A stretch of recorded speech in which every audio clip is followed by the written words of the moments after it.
సూర్యోదయం అవుతున్న వేళ తన చేతిలో ఉన్న అపాయింట్మెంట్ లెటర్తో నవ్య వైశాలిపురంలో ఉన్న ఆయుష్మాన్ హాస్పిటల్ లోకి అడుగుపెట్టింది. నర్సుగా ఉద్యోగం వచ్చిన సంతోషం ఆమె కళ్లల్లో ఉంది. రిసెప్షన్లో ఉన్న అమ్మాయికి తన లెటర్ ఇచ్చి, "ఈ రోజు నా జాయినింగ్" అంది. రిసెప్షనిస్ట్ నవ్వుతూ, "సరే అండి, మీరు ఆ కుర్చీలో కూర్చోండి. కొద్దిసేపట్లో మన చీఫ్ సైంటిస్ట్ డాక్టర్ విక్రమ్ గారు వస్తారు. ఆయన మీకు మీ డ్యూటీ ఏంటో చెప్తారు" అని చెప్పింది. కొద్దిసేపటికి ఒక యువకుడు రిసెప్షన్లోకి వచ్చాడు. "హాయ్, నా పేరు అభయ్. నేను కొత్తగా జూనియర్ డాక్టర్గా జాయిన్ అవ్వడానికి వచ్చాను. ఇది నా కాల్ లెటర్. చీఫ్ సైంటిస్ట్ గారిని కలవాలి" అన్నాడు. "సరే సార్, మీరు కూడా ఆ కుర్చీలో కూర్చోండి. సార్ కొద్దిసేపట్లో వస్తారు" అని రిసెప్షనిస్ట్ అభయ్ వైపు చూపించింది. అభయ్, నవ్య పక్కన ఖాళీ కుర్చీలో కూర్చొని తన పరిచయం చేసుకున్నాడు. "నా పేరు అభయ్." నవ్య అతన్ని పట్టించుకోలేదు. మొహం తిప్పుకొని కూర్చుంది. అభయ్ ఓపెన్ మైండెడ్గా, చలాకీగా ఉంటాడు. కాని నవ్య మామూలు అమ్మాయి కాదు. ఆమెకు మగవాళ్లంటే నమ్మకం లేదు, వారికి చాలా దూరంగా ఉంటుంది. ఆమె దృష్టిలో మగవాళ్లంతా ఒకటే. కొద్దిసేపటి తర్వాత చీఫ్ సైంటిస్ట్ డాక్టర్ విక్రమ్ వచ్చారు. వారిద్దరినీ చూసి, "మీరు ఒకరి తర్వాత మరొకరు వచ్చారా? లేక ముందే పరిచయమా?" అని అడిగారు. నవ్య వెంటనే, "లేదు సార్, మాకు అసలు పరిచయం లేదు" అని కటువుగా చెప్పింది. అభయ్ నవ్వుతూ, "పర్లేదు సార్, 2-3 రోజుల్లో ఫ్రీ అయిపోతాం, అలవాటవుతుంది" అన్నాడు. అది విని నవ్య కోపంగా అభయ్ని చూసింది. కాని అభయ్ దాన్ని పట్టించుకోలేదు. 2 రోజుల తర్వాత చీఫ్ సైంటిస్ట్ తన క్యాబిన్లోకి రమ్మని వారికి ఫోన్ చేశారు.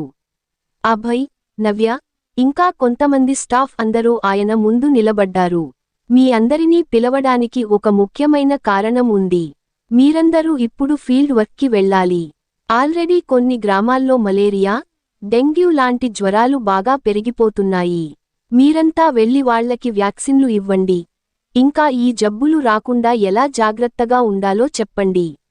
అభయ్, నవ్య వైపు చూస్తూ, "అభయ్, నవ్య, మీరిద్దరూ కలిసి దేవరపల్లె అనే గ్రామానికి వెళ్ళి అక్కడ ఏమైనా కొత్త రోగాలు ఉన్నాయేమో పరిశీలించండి" అని చెప్పారు.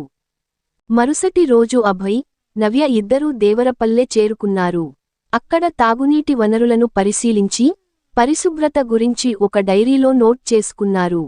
పనులు పూర్తయ్యే సరికి రాత్రి అయింది. అందరూ క్యాంపులో డిన్నర్ చేస్తున్నారు. "నవ్య, నువ్వు ఎప్పుడూ మగవాళ్లని ఎందుకు అలా దూరంగా పెడతావ్? మమ్మల్ని రాక్షసుల్లా చూస్తున్నట్లు అనిపిస్తుంది" అని అభయ్ అడిగాడు. నవ్య ఏమీ మాట్లాడకుండా లేచి వెళ్ళిపోయింది. అదే రాత్రి క్యాంపుకి ఒక ఎమర్జెన్సీ కేసు వచ్చింది. ఒక 9 నెలల గర్భిణి డెలివరీ కోసం వచ్చింది. నర్స్ ఆమెను పరీక్షించి, బిడ్డ సరైన స్థితిలో ఉందని చెప్పింది.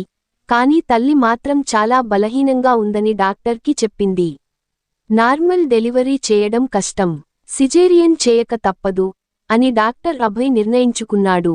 అభయ్ తన తెలివితేటలు, నైపుణ్యంతో తల్లి, బిడ్డ ఇద్దరినీ కాపాడాడు. ఆ తల్లి సంతోషంతో, "నా కూతురిని కాపాడారు. దయచేసి మీరే నా బిడ్డకి పేరు పెట్టండి" అని కోరింది.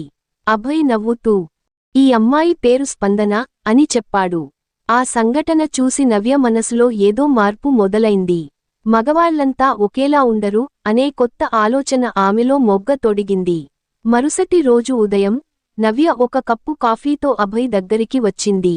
"నిన్న రాత్రి మీరు ఒక ప్రశ్న అడిగారు కదా" అని చెప్పింది. అభయ్ తల ఊపి, "అవును" అన్నాడు. "నా కథ చెప్పాలనుకుంటున్నాను" అంది నవ్య. అభయ్ నవ్య పక్కన కూర్చొని, "సరే, చెప్పు" అన్నాడు. "మా అమ్మ 4 ఇళ్లల్లో పాచిపని చేసేది. మా నాన్న తాగుబోతు. ఒకరోజు తాగుడికి డబ్బులు లేక నన్ను అనాథాశ్రమంలో అమ్మేశాడు. ఆ రోజు నేను చాలా ఏడ్చాను. నన్ను పెంచి పెద్ద చేసింది ఆ ఆశ్రమం.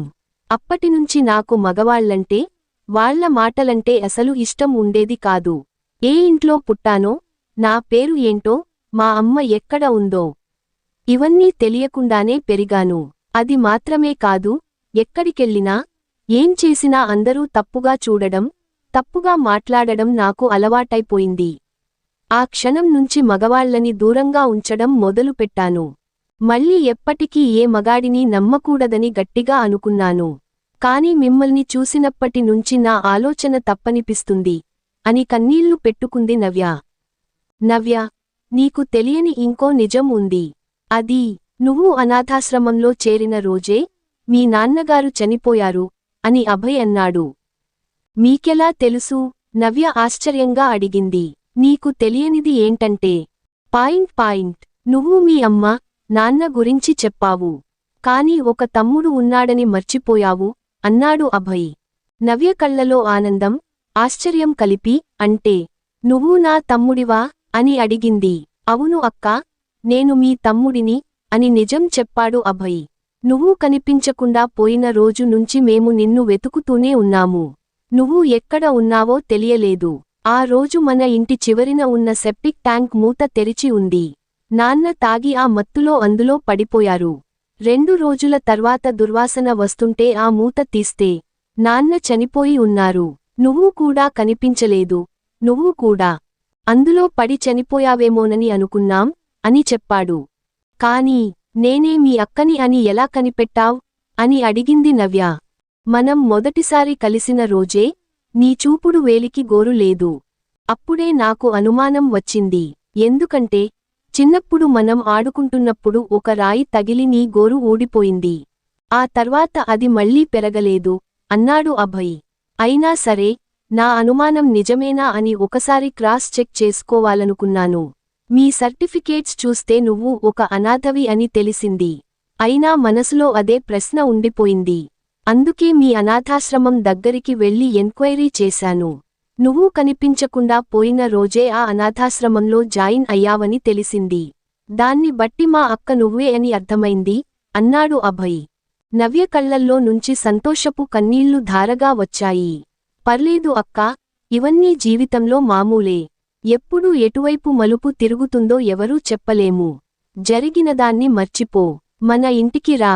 అమ్మ నీకోసమే ఎదురు చూస్తుంది. నీ గురించి అమ్మకి సర్ప్రైజ్గా చెప్తాను.